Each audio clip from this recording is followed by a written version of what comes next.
फूलन देवी के जीवन पर साल 1994 में एक फिल्म बैंडिट क्वीन भी आई थी।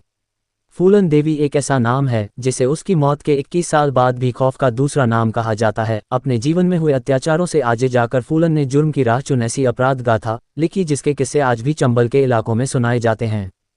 फूलन देवी का जन्म यूपी के जालौन के एक छोटे से गांव गोरहा में 10 अगस्त 1963 को बेहद गरीब परिवार में हुआ था।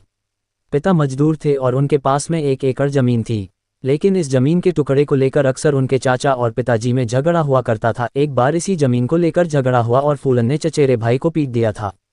फूलन के इस गुस्से की सजा परिवार वालों ने उसकी शादी 10 साल की उम्र में करा कर दे दी। फूलन 10 साल की थी तो वहीं उसके पति की उम्र 40 साल के करीब थी।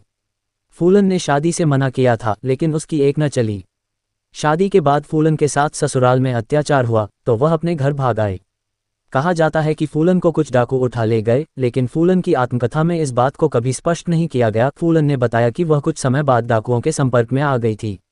हालांकि फूलन की गैंग का सरदार गुज्जर उस पर बुरी नीयत रख रहा था, जिसे मारकर डाकू विक्रम मल्लाह ने फूलन का रास्ता साफ कर दिया। इसके बाद डाकू विक्रम और फूलन ने अलग गैंग बना लिया।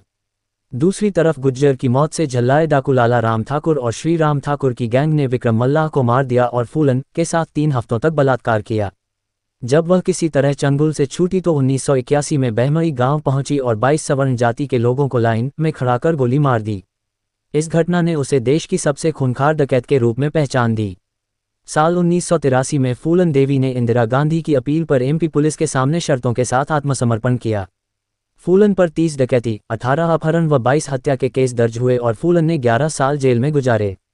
साल 1993 में मुलायम सिंह यादव की सरकार बनी तो फूलन पर से सभी केस वापस लेने का फैसला किया गया। राजनीतिक रूप से यह बड़ा फैसला था, लेकिन 1994 में फूलन जेल से छूट गई। साल 1983 में फूलन देवी ने इंदिरा गांधी की अपील पर एमपी पुलिस के सामने शर्तों के साथ आत्मसमर्पण किया। फूलन पर 30 डकैती, 18 अपहरण व 22 हत्या के केस दर्ज हुए और फूलन ने 11 साल जेल में गुजारे। साल 1993 में मुलायम सिंह यादव की सरकार बनी तो फूलन पर से सभी केस वापस लेने का फैसला किया गया। राजनीतिक रूप से यह बड़ा फैसला था, लेकिन 1994 में फूलन जेल से छूट गई। फूलन ने जेल से बाहर आकर उमेद सिंह के साथ शादी की।